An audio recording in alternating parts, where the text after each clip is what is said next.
नमस्कार दोस्तों, grand news में आप सभी का स्वागत है। आज हम मौजूद हैं नोएडा में और ख़ास करके आज हम बातचीत करेंगे युवाओं के बारे में। जो CIA ऑर्गेनाइजेशन है, इसकी यूथ विंग है।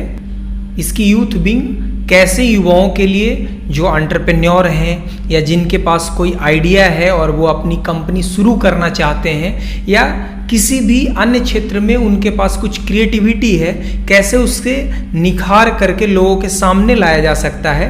इसके लिए CIA का यूथ विंग कैसे कार्य कर रहा है और आगे आने वाले समय में क्या कार्यक्रम आयोजित करेगा, जिसके माध्यम से जो युवा पीढ़ी है वो देश के लिए कुछ बेहतर कंट्रीब्यूट कर सके। जब आज़ादी का अमृत महोत्सव आज 2022 में हमारा देश भारत मना रहा है, तो इस समय CIA का यूथ विंग कैसे कंट्रीब्यूट करेगा, इसके बारे में विस्तार से हम लोग बातचीत करेंगे।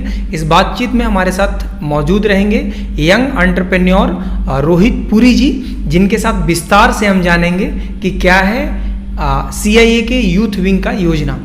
रोहित जी, आपका स्वागत है ग्रैंड न्यूज़ में। नमस्कार जी।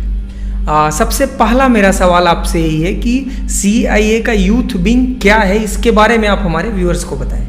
सर, CIA का जो यूथ विंग है उसका नाम यंग इंडियंस है और यंग इंडियंस हिंदुस्तान में 56 सिटीज़ में मौजूद है और we work on 3 pillars: youth leadership, thought leadership and nation building. और इसमें हमारे बहुत सारी सोशल एक्टिविटीज़ होती हैं, जैसे organ donation awareness campaigns, road safety, good touch bad touch sessions होते हैं और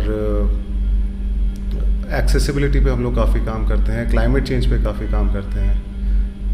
basically it is a bouquet of social activities, जिसको जहाँ कंट्रीब्यूट करना है वो वहाँ कर सकता है। अभी जैसे आपने बताया 3 पिलर्स है, तो कुछ पिलर्स तो देखने को भी मिला कि कोरोना के समय में नोएडा में आप लोगों ने काम किया, थोड़ा उसके बारे में बताएं हमारे व्यूअर्स को। सर, नोएडा में हम लोगों ने नोएडा पुलिस के साथ में ही एक वेबसाइट बनाई थी, swasthsewa.com, और इसके अलावा हम लोगों ने नोएडा पुलिस के साथ में ऑक्सीजन बैंक और ऑक्सीजन कॉन्सेंट्रेटर बैंक बनाए दो, जिसमें हम लोगों को फ्री ऑफ कॉस्ट ये दे रहे थे। साथ में जो प्लाज्मा डोनर्स और प्लाज्मा रेसिपिएंट्स था, उनको हम लोगों ने कनेक्ट करने के लिए नोएडा पुलिस की काफ़ी सपोर्ट ली। और इनफैक्ट नोएडा पुलिस ने इतना काम करा जो शायद बहुत लोगों को नहीं भी मालूम होगा, जो इनमें पिक एंड ड्रॉप होता था वो नोएडा पुलिस के द्वारा प्रोवाइड कराया गया था। और इसके अलावा काफ़ी जगहों पे खाना सप्लाई करा, मास्क चाहिए, जहाँ जो जिसकी जो हेल्प हो सकती थी वो सब करी। इनफैक्ट मेरे को रैंडम फ़ोन इतना है कि आपका नंबर मिला है, एक हॉस्पिटल चाहिए या यहाँ पे एडमिशन करा दीजिए हॉस्पिटल में, तो जो उस समय हमारे सारे मेंबर्स जो जो सपोर्ट जहाँ जहाँ जिसको कनेक्ट कर सकते थे वो हम लोगों ने कराया। तो मतलब जनरली जिस तरीके से अभी तक आम लोग ये जानते हैं कि CIA जो है वो इंडस्ट्री के साथ ही डील करती है, तो ऐसा नहीं है। पहला चीज़ तो ऐसा है। दूसरा, अभी हम लोग आज़ादी का अमृत महोत्सव जो है इस वर्ष मनाया जा रहा है, तो उसे लेकर के हमारे बातचीत के दौरान आपने बताया कि कुछ योजना है कि जिसके माध्यम से युवाओं की जो प्रतिभा है, जो स्किल्स है, उसको निखारा जाए। उसके बारे में आप विस्तार से बताएं। सर, ऐसा है, हमारी कंट्री में बहुत टैलेंट है जिनको या तो अपॉर्चुनिटी नहीं मिलती है, फैसिलिटी नहीं मिलती है कि वो उस चीज़ को शोकेस कर सके। मैं आपको एक छोटा सा एग्जांपल देता हूँ। जो हमारा यंग इंडियंस का जो इंडिया 75 का लोगो है, वो हमने FDDI कॉलेज में उसका लोगो कंपटीशन रन करा था, जिसमें एक फुर्सतगंज एक बहुत छोटी सी जगह है यूपी में, जहाँ से उस बच्चे ने लोगो बना के भेजा और वो ऐसा लोगो है कि एक ही बारी में सबको पसंद आ गया था। और मतलब नोएडा में भी बच्चे हैं, सब जगह है, but that was one logo which everybody liked. Similarly और बहुत सारी एक्टिविटीज़ है, जर्नलिज्म का फील्ड है, एसे राइटिंग कंपटीशन है, ये we are planning a lot of activities over this 1 year, जिसमें जिसका जो भी टैलेंट है, साइंस एंड लिटरेचर फेस्ट से रिलेटेड एक्टिविटीज़ होंगी, इनोवेशन से रिलेटेड एक्टिविटीज़ होंगी, जो भी उसमें टैलेंट बच्चों का जिसमें निकल के आएगा, उसमें आगे उनको क्या क्या हम सपोर्ट कर सकते हैं, कैसे उस बच्चे को और आगे लेके आ सकते हैं, वो उस चीज़ पे हम लोग इस बार थोड़ा काम करेंगे। कब तक का प्लान है? जैसे कि आपने बताया कि लिटरेचर से रिलेटेड किसी की डिबेट कंपटीशन में, ऐसे राइटिंग में अगर रुचि हो, या साइंस एंड टेक्नोलॉजी में किसी के पास कोई आइडिया हो, क्रिएटिविटी हो, या जर्नलिज्म से रिलेटेड किसी के पास कोई स्पेशल कंसेप्ट हो या आइडिया हो, तो जिनके पास इस तरीके के आइडिया होंगे उनको आप लोग सपोर्ट करेंगे।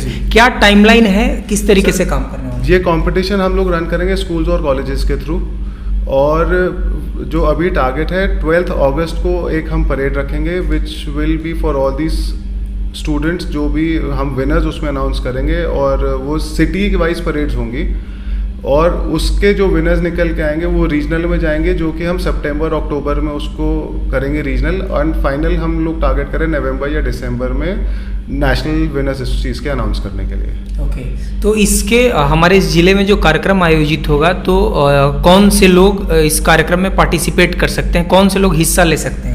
सर हम तो चाहेंगे ज़्यादा से ज़्यादा स्कूल्स और कॉलेजेस जुड़ें। Greater Noida being the hub of education, maximum colleges इस रीजन के हमारे वहाँ पे हैं, तो जितने ज़्यादा बच्चे आएंगे उतना ही अच्छा है। रोहित जी, जितने ज़्यादा स्टूडेंट जुड़े, युवा जुड़े, तो युवाओं के लिए, जो व्यूअर्स हमारे देख रहे हैं उनके लिए एक सवाल पूछ लेते हैं। आप अपने जर्नी के बारे में बताएं, और युवाओं की कौन सी चैलेंजेस ऐसी है जो आपकी यंग इंडियन जो है सोल्व करेगी, जिसे खुद आपने फील किया हो, आपके समय में नहीं होता हो, और आप लोग उसे दूर करेंगे? आप अपने सफ़र के साथ बताएंगे। सर मैंने अपना करियर शुरू किया था 2004 में।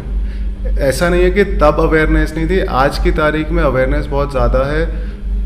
एजुकेशन का करिकुलम थोड़ा बहुत चेंज हो चुका है, बच्चे खुद से बहुत इनिशिएटिव लेके और काफ़ी आगे बढ़ गए हैं। आप तब देखो और अब देखो कितने स्टार्टअप्स आ गए हैं। अब तो बच्चे कॉलेजेस में ही काम शुरू करके अपनी बिजनेस जर्नी शुरू कर लेते हैं। सिर्फ जो इशू एक आता है वो फैमिली बिजनेसेस में थोड़ा बहुत आ जाता है कि जनरेशन गैप आ जाता है। फादर की सोच अलग है, बच्चे की सोच अलग है, वहाँ कई बार थोड़ा बहुत इश्यूज आ जाते हैं। सो हम लोग यंग इंडियंस में अपने मेंबर्स के लिए खासकर क्या कहते हैं, वी रन डिफरेंट प्रोग्राम्स, जो आजकल बहुत कोचेस हैं और मेंटर्स हैं, तो वो सारे प्रोग्राम्स होते हैं। वो मेंबर्स के लिए हम उस तरह की ट्रेनिंग्स करते हैं। बहुत सारे अवेयरनेस सेशंस होते हैं। इंडस्ट्री लीडर्स के साथ हम लोग अपने मेंबर्स की मीटिंग्स कराते हैं कि उनकी जर्नी में क्या रहा, क्या नहीं रहा, उनसे हम लोग क्या सीख सकते हैं, या उन्होंने ऐसा क्या गलत किया जो हम लोग ना करें। प्लस आपस में जब एक हम लोगों का मेंबर्स का बॉन्ड हो जाता है तो at times people do discuss their problems और businesses with them and take internal support और एडवाइस फ्रॉम ईच अदर। बिल्कुल, मतलब सबसे बड़ी सहायता तो यही हो जाती है कि जो ऑलरेडी लोग इंडस्ट्री में हैं, इंडस्ट्री के बड़े प्लेयर हैं, उनके साथ डायरेक्ट इंटरेक्शन हो जाता है, तो सॉर्ट आउट तो यही हो जाता है। यह अंतिम सवाल है मेरा आपसे, यंग इंडियंस के मेंबर बनने के क्या रूल हैं, कैसे कोई मेंबर बन सकता है जो यूथ है इस हमारे गौतम बुद्ध नगर जिले का? Sir technically any Indian can become a member of young Indians. सिर्फ एक एज का क्राइटेरिया है, age should be from 21 to 40 years, last age to join, and then you retire at 45। Young है तो 45 पे रिटायर हो जाता है। एज की बस रिक्वायरमेंट है, और कुछ कि किसी फर्म में हो, किसी कंपनी में? सर ऐसा नहीं है कि उसको बिजनेसमैन होना चाहिए, सर्विस वाले भी हैं। इनफैक्ट हमारे कई मेंबर्स हैं जो कई कॉर्पोरेट्स में काम करते हैं। So it is an inclusive organization and we are open to have anyone on board, और जितने ज़्यादा मेंबर्स उतना ही अच्छा है हम लोगों को। कोई बाउंडेशन नहीं है। रोहित जी, ग्रैंड न्यूज़ से बातचीत करने के लिए आपको बहुत बहुत धन्यवाद। आप इसी तरीके से जुड़े रहें ग्रैंड न्यूज़ के साथ, और जो भी खास करके युवाओं के लिए CIA से जुड़ा हुआ, यंग इंडियन से जुड़ा हुआ कोई भी कार्यक्रम होगा, उसका हर एक अपडेट ग्रैंड न्यूज़ पे आपको मिलता रहेगा। आप अगर यूट्यूब चैनल पे देख रहे हैं तो चैनल को सब्सक्राइब कर लें, फेसबुक पेज पे देख रहे हैं तो पेज को लाइक कर लें। धन्यवाद।